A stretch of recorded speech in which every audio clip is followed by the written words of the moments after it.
Nós recebemos aqui no estúdio do Jornal da Manhã da Jovem Pan o secretário de Segurança Pública do Estado de São Paulo, Guilherme Derrite, 24 horas depois de uma operação importante na região da Cracolândia, em hotéis que eram usados pelo tráfico de drogas para abastecer a região de crack e outras drogas também. Queria que o senhor desse para a gente, secretário, um pouquinho do panorama da investigação e do que é que significou a operação, qual é a dificuldade que o Estado impõe ao tráfico de drogas a partir de agora para as quadrilhas naquela região. Ou seja, foi uma operação importante, mas a partir disso, qual é o cuidado, qual é o zelo que a polícia terá com aquela região para que o tráfico não volte a ocupar esses ou outros hotéis por ali? Bom dia. Bom dia, Rafael, Lívia, todos que estão nos acompanhando. Bom, essa operação ela tem uma relevância muito importante para nós, para o Estado de São Paulo, porque tem algumas inovações e um trabalho robusto de investigação de mais de um ano. É a terceira fase da Operação Downtown. Nessa fase específica, a primeira fase ocorreu exatamente um ano atrás.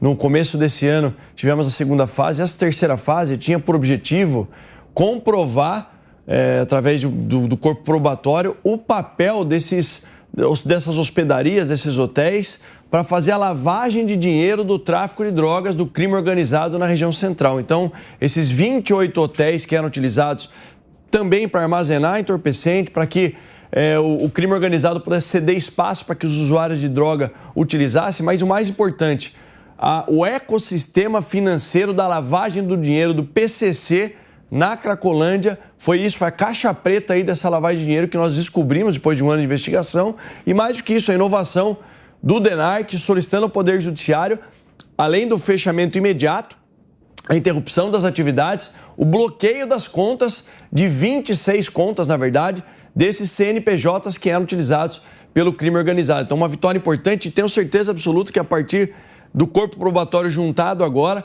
nós vamos desencadear outras etapas dessa operação. Lembrando que além dessa grande operação Downtown, tem a operação Resgate da Polícia Civil, que é feita constantemente, e a operação Impacto da Polícia Militar, que resultou, por exemplo, no último mês, uma queda de 60% de roubos na região central. Secretário, só uma dúvida, a Prefeitura fecha esses hotéis, esses imóveis que eram utilizados para isso, ou essa é uma outra demanda? Não, fecha por determinação judicial.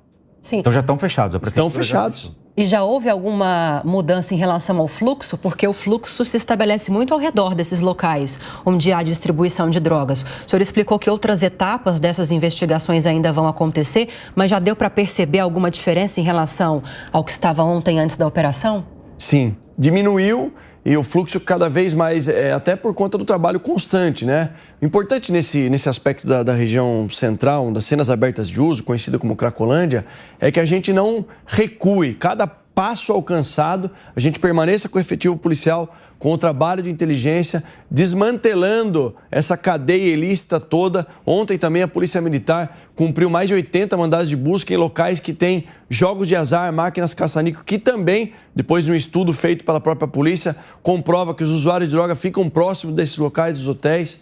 Então, o nosso objetivo principal é chegar até os CPFs que estão por trás desse CNPJ, a gente tem certeza que serão líderes do PCC que vão ser colocados atrás das grades. Agora, secretário, uma dúvida, como é que isso chega a esses hotéis? Quem é que está abastecendo de fora a Cracolândia? De onde vem a droga? Ela é produzida na Cracolândia?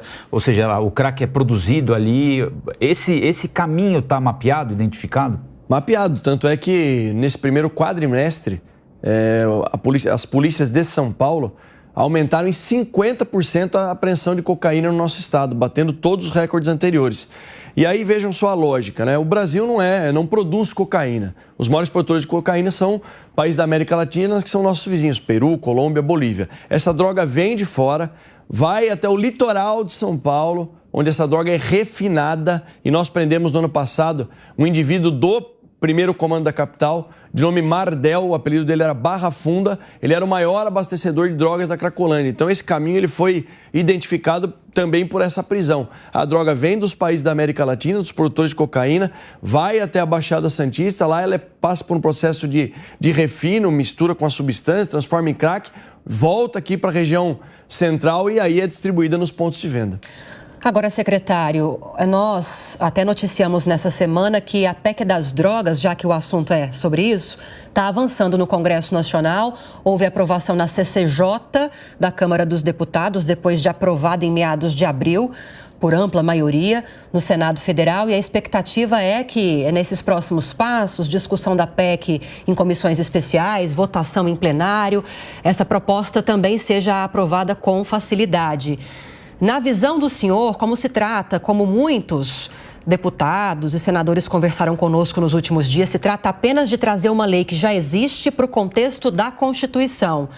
É esperado que haja algum impacto nessa situação da Cracolândia, como uma eventual aprovação dessa PEC aqui em São Paulo? Acho que além da Cracolândia, que envolve o crime organizado, a questão da Cracolândia é que existe um ecossistema criminoso ilícito por trás que lucra milhões de reais. Inclusive com crime organizado fazendo aquisição de imóveis na região, exemplo desses hotéis, mas vai ajudar, sim, também a região da Cracolândia. E o mais importante, o Congresso Nacional, que eu vejo, acompanhando, mesmo sendo parlamentar, mas licenciado, acompanhando à distância o que está acontecendo, é o Congresso Nacional fazendo o seu papel precípio aí de legislar sobre isso, evitando que o Poder Judiciário assim o faça. Então eu vejo com bons olhos e espero que essa matéria seja aprovada.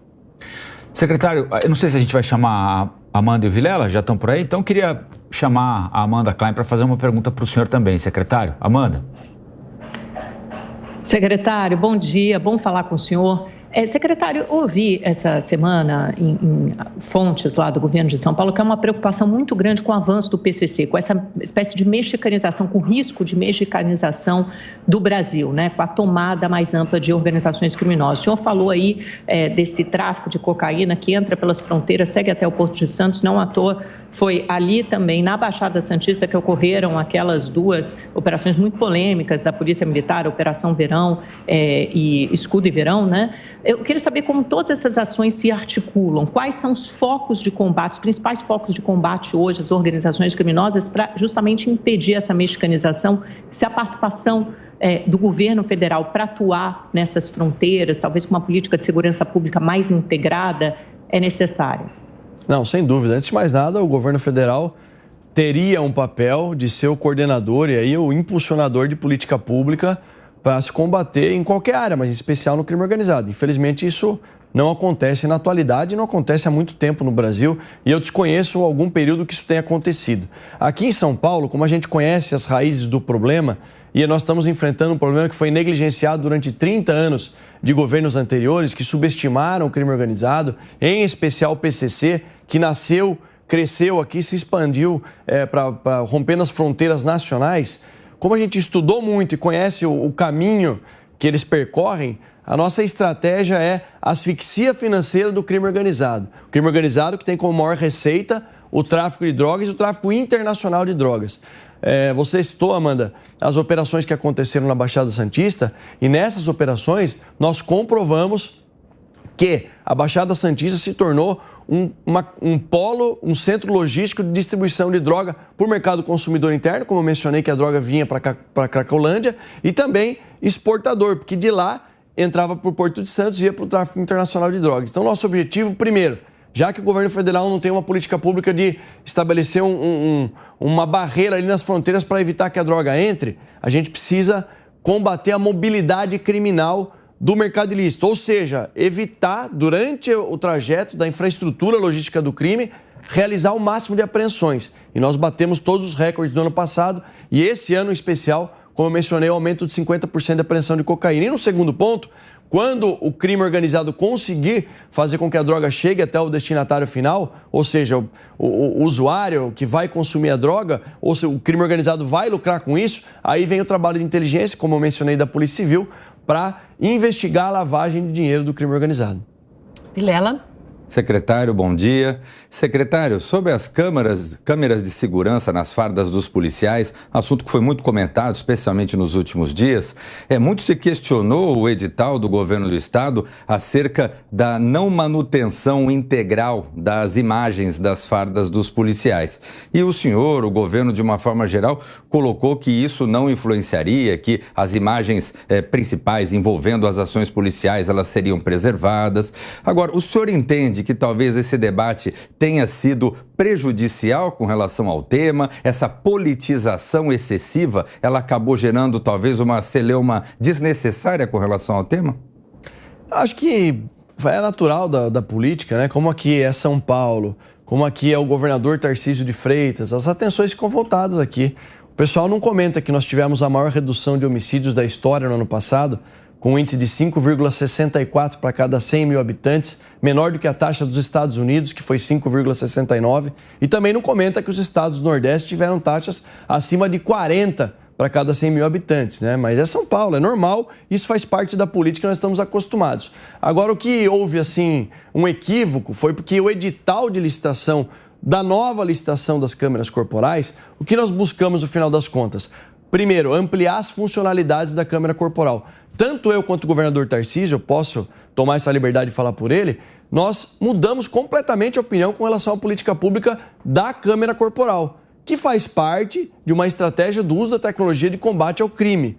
Por que eu digo que eu mudei de opinião? Porque eu era um crítico da câmera corporal, até conhecer as possibilidades de ampliação das funcionalidades. Exemplo, nosso novo edital, que foi vencido já, das 14 empresas que participaram do pregão eletrônico, a Motorola foi a vencedora. Nós, além de fiscalização e controle, a gente vai poder fazer, pode ser feito reconhecimento facial, pode ser usado como um radiocomunicador para os policiais, pode fazer a leitura de placa de veículo roubado.